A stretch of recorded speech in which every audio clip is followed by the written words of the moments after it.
देखो, आम आदमी पार्टी सिर्फ हवाबाजी की पार्टी रही है।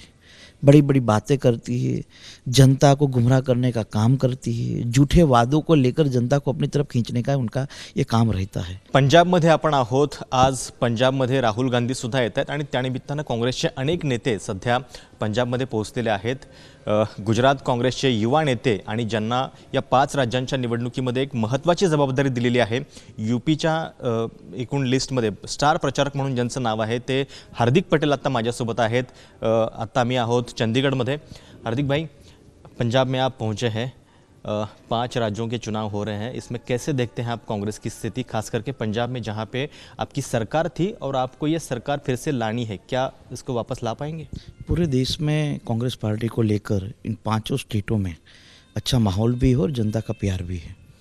बात रही पंजाब की, तो पंजाब में पूरे 5 साल का कांग्रेस पार्टी का जो शासन रहा है वो यहाँ के गांव के उस परिवार के लिए रहा है जो परिवार सरकार से अपेक्षाएं रखती है। और ख़ास तौर पर पिछले हम 4-5 महीने की बात करें, हमारे जो नए मुख्यमंत्री ने जब शपथ ली चन्नी साहब ने, उसके बाद भी जो अपेक्षाएं जनता की सरकार पर होती है वो अपेक्षाओं को पूरा करने का काम भी यहाँ पर हुआ है। और सब लोग जो बात करते हैं, कल भी मैंने कुछ लोगों से मिले थे जो पंजाब के रहने वाले लोग हैं, जो पंजाब को बहुत अच्छी तरह से समझते, उन लोगों ने भी कहा कि पिछले 5 महीने में जिस तरह से काम चन्नी साहब ने किया है वो भी एक लाजवाब काम है। और लोगों की अपेक्षा भी यही कि कांग्रेस पार्टी ने जो वादा हमें 2017 में दिया था उन वादों को पूरा करने में वो सक्षम भी रहे और उस काम को उसने पूरा भी किया है। बात रही यहाँ पर बाकी पार्टियों की, तो हम तो बहुत अच्छी तरह से जानते हैं कि जहाँ भारतीय जनता पार्टी कमज़ोर होती है वो वहाँ तीसरी पार्टियों को मजबूत करने का काम करती है। दूसरे स्टेटों में भी हमने ये पूरा माहौल देखा है। लेकिन एक बात बहुत तय है कि किसान आंदोलन की बात हो, नौजवानों की बात हो, 2 दिन पहले प्रयागराज और बिहार में जो रेल भर्ती के लिए भी जो आंदोलन चल रहा है उसकी बात हो, इन सारे मुद्दों को लेकर जनता एक बात तो तय कर चुकी है कि भारतीय जनता पार्टी के पास किसी भी प्रकार की नीति नहीं है जिस नीति के आधार पर वो जनता को कुछ दे सके।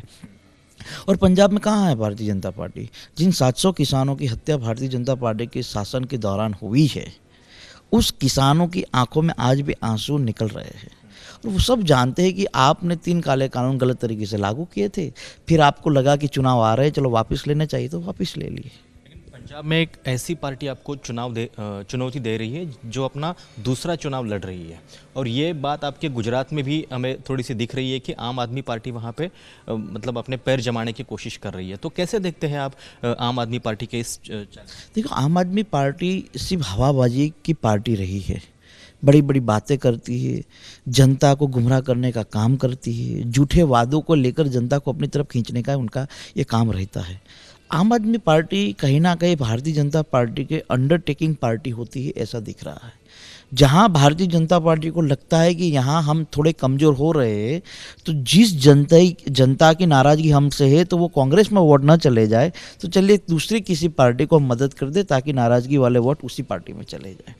आम आदमी पार्टी के पास गुजरात में उन लोगों ने कॉरपोरेशन के चुनाव लड़े, उनके सारे नेता बीजेपी के साथ सांठगांठ में अभी पकड़े गए हैं। यहाँ भी कहीं आम आदमी पार्टी के नेता अपनी ही पार्टी छोड़कर हमारी पार्टी में भी आए हैं। आम आदमी पार्टी के पास विज़न नहीं है, सिर्फ बातें करते हैं। आम आदमी पार्टी के पास उस प्रकार के पंजाब को लेकर जो भरोसा होना चाहिए वो नहीं है। देखिए, जब वो विपक्ष की भूमिका में आई पिछले 5 साल से, क्या काम किया उन्होंने? कुछ काम नहीं किया। ऊपर से उनके कई नेता किस किस अपराध में, किस किस प्रक्रिया में लगे हैं, सब लोग जानते हैं।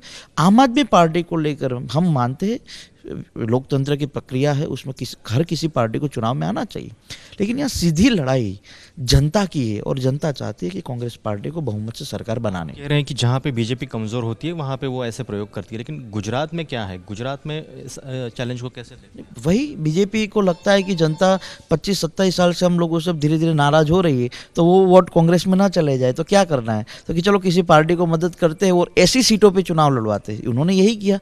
सूरत के अंदर इस बार हमारा आंदोलन और सब कुछ मजबूत था, तो कॉरपोरेशन में जानबूझकर उन लोगों ने चुनाव लड़ा और कांग्रेस का पूरा वोट ले गए। गांधीनगर राजधानी जो गुजरात की है वहाँ भी चुनाव हुए, 25% वोट ले गए, सारे हमारे वोट ले गए। बीजेपी का 45% वोट ही था। तो कहने की बात है, आम आदमी पार्टी वोट कटाऊ पार्टी है। आम आदमी पार्टी भारतीय जनता पार्टी को मदद कर रही है। आम आदमी पार्टी आपके नागपुर में बैठे हुए लोगों के इशारों से चलती है। हार्दिक भाई, एक ऐसे माहौल में चुनाव हो रहे हैं जब कांग्रेस पार्टी के लिए चैलेंजेस बढ़ते जा रहे हैं। मतलब हमने देखा कि आरपीएन सिंह अभी कांग्रेस छोड़कर चले गए, इसके पहले जितेंद्र प्रसाद चले गए थे, ज्योतिरादित्य सिंधिया चले गए थे, और आप जैसे लोग हैं, आप है, कन्हैया है, जिग्नेश है, वो कांग्रेस में अभी आ गए हैं। तो कैसे देखते हैं इस पूरे कांग्रेस के परिवर्तन को? देखिए, कांग्रेस में रहकर कमज़ोर लोग लड़ाई नहीं लड़ सकते। आज़ादी की भी लड़ाई के वक्त कई लोगों ने कांग्रेस के खिलाफ रहकर अंग्रेज़ों के साथ बैठना पसंद किया था। आज भी वही मसला है। देखिए, पूरे देश में जहां भारतीय जनता पार्टी हर किसी जनता के मुद्दों को ख़त्म करके सिर्फ अपनी वोट बैंक बचाने के चक्कर में इस देश को बर्बाद करी, तब कांग्रेस पार्टी इस देश को बचाने के लिए, जनहित के मुद्दों को बचाने के लिए लड़ रहे हैं। और ऐसे समय में मजबूत लोग जो इस देश के लिए लड़ सके, उन लोगों की कांग्रेस पार्टी में ज़रूरत है। और स्वाभाविक रूप से सिंधिया जी हो या आरपीएन सिंह जी, जितेंद्र प्रसाद जी, इन सभी लोगों को केंद्रीय मंत्री बनाया गया था। जितेंद्र प्रसाद जी एक बार चुनाव जीते, कैबिनेट मंत्री बना दिया गया। आरपीएन सिंह चुनाव जीते, उनको मंत्री बना दिया गया। आज कांग्रेस पार्टी थोड़े संघर्ष में है, तो कांग्रेस पार्टी की मदद करनी चाहिए। राहुल गांधी जी का सपना है, या नौजवानों को साथ लेकर एक नए भारत के निर्माण के लिए सबको साथ मिलकर काम करना पड़ेगा। थोड़ी तो कष्ट लेनी पड़ेगी ना। जब कोई ऐसे नेता छोड़ के जाता है तो सवाल जो है नेतृत्व के ऊपर खड़े होते हैं, राहुल गांधी के वर्किंग स्टाइल के ऊपर खड़े होते हैं। आपको क्या लगता है? आप भी इसके पहले कह चुके हैं कि कांग्रेस मतलब लोग वोट तभी देंगे जब वो जमीन पे काम करेगी। नहीं, बिल्कुल कांग्रेस पार्टी, आज हम लोग, मैं 3 दिन से यूपी था, आज यहाँ पर आया, कल वापस यूपी जा रहा, तो हम भी जमीन पर ही काम कर रहे हैं। कांग्रेस पार्टी एक विचारधारा के आधार पर चलती हुई पार्टी है। मैंने बहुत स्पष्ट कहा है, और इस मामले में मैं बहुत स्पष्ट वक्ता भी रहा हूँ कि एक हॉल में अगर कांग्रेस पार्टी के सारे नेता बैठेंगे और मान लीजिए कि वो हॉल भी टूट कर गिर जाए और सब लोगों की डेथ हो जाए, फिर भी कांग्रेस पार्टी खत्म नहीं होगी, क्योंकि ये विचारधारा से चलती हुई पार्टी है। आज 27 साल से हम गुजरात के अंदर हमारी सरकार नहीं है, फिर भी हम 1.25 करोड़ वोट लोग देते हैं। क्यों? क्योंकि विचारधारा को पसंद करते, गांधी को, नेहरू को, सरदार को, सुभाष चंद्र बोस को पसंद करते हैं लोग। और आगे आगे देखिए, कांग्रेस पार्टी पूरी मजबूती से हर गाँव में जाएगी, हर शहर में जाएगी, एक नई विचारधारा के साथ लोगों को अपने साथ जोड़ने का काम करेगी।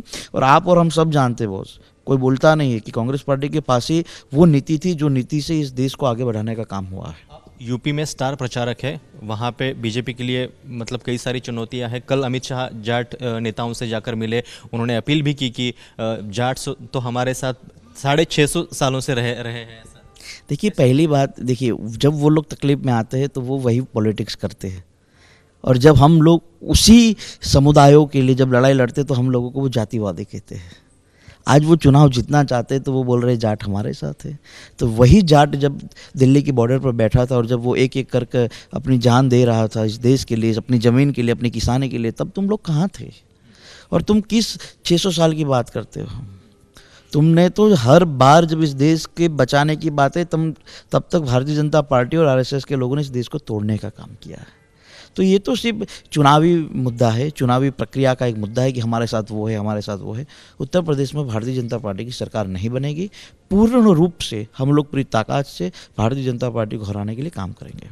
कांग्रेस का परफॉर्मेंस कैसे देख रहे हैं यूपी में?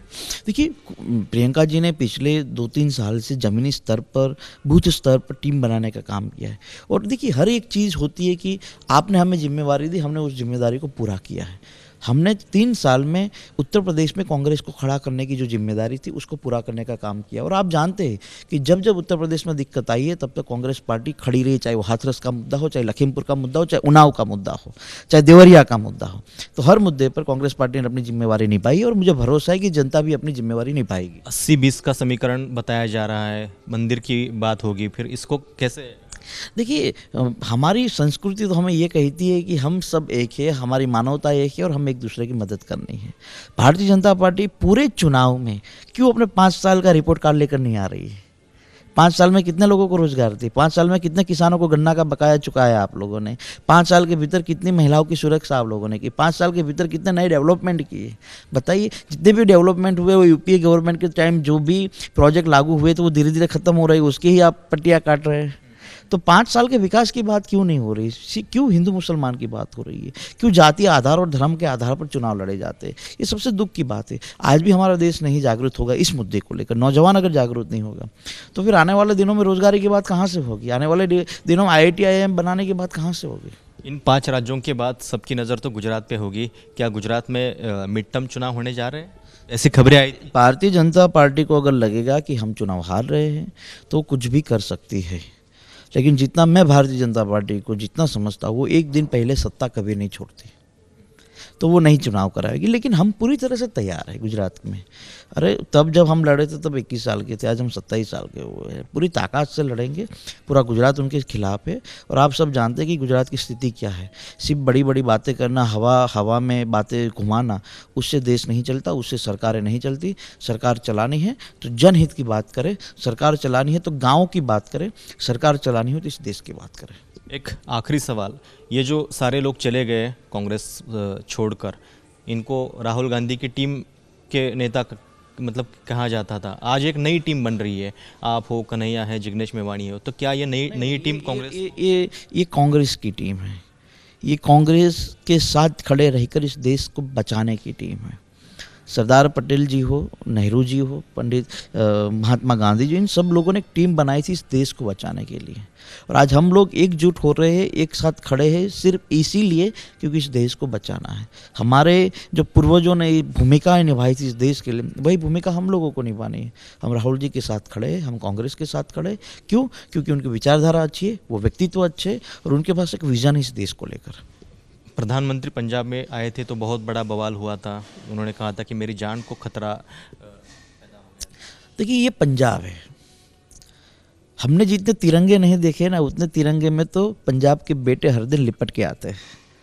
पंजाब की देशभक्ति पर सवाल नहीं करने चाहिए। और प्रधानमंत्री जी किसी बेवकूफ़ भरी बातें करते कि मेरी जान खतरे में है।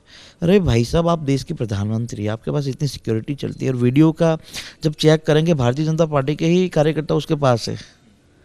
तो ये पूरा चुनावी मुद्दा था, और चुनावी मुद्दे से बढ़ी थी उनकी रैली में कोई पब्लिक नहीं आई थी, और इसीलिए उन्होंने कहा कि अब नहीं कुछ। और नाटक करने में तो भारतीय जनता पार्टी और केजरीवाल की पार्टी तो मास्टर है, कैसे नाटक करना है, कैसे लोगों को गुमराह करवाना है। तो ये सब लोग, लेकिन देखिए आप चन्नी जी ईमानदारी से क्या बोलेंगे। हाँ, मैं इस राज्य का मुख्यमंत्री हूँ, अगर आपकी जान को खतरा है तो सबसे पहले मैं उसके लिए खड़ा रहूँगा। तो हमने ईमानदारी निभाई। आप ये सोचिए कि चन्नी साहब को सोनिया जी ने लेटर लिखा कि भाई आपके स्टेट में हुआ है, आप इस पर जांच करवाए। क्या भारतीय जनता पार्टी ये कर सकती है? क्या भारतीय जनता पार्टी वाले गुजरात जैसे स्टेटों में हम लोगों की जान खतरे में थी, हम लोगों पर राजद्रोह के मुकदमे लगाए गए, तो कभी नरेंद्र मोदी जी ने कहा कि भाई हाँ तुम लोग गलत कर रहे हो? ये तो सोच की बात है। हमारी सोच बड़ी है तो हम अच्छा काम करने के लिए निकले हैं। तर हे होते काँग्रेसचे युवा नेते हार्दिक पटेल. पंजाबच्या म्हणजे निवडणुकीमध्ये ते आलेले आहेत. इथं काही जिल्ह्यांची जबाबदारीसुद्धा त्यांच्याकडे आहे आणि स्टार प्रचारकसुद्धा आहेत उत्तर प्रदेशच्या निवडणुकीमध्ये. काय काँग्रेसची पुढची रणनीती असणार आहे आणि कशा पद्धतीने परफॉर्मन्स राहील याच्याबद्दल सविस्तर त्यांनी आपल्याशी बातचीत केली. कॅमेरामॅन वेद पांडेसह प्रशांत कदम, एबीपी माझा, नवी दिल्ली. एबीपी माझा, उघडा डोळे बघा नीट.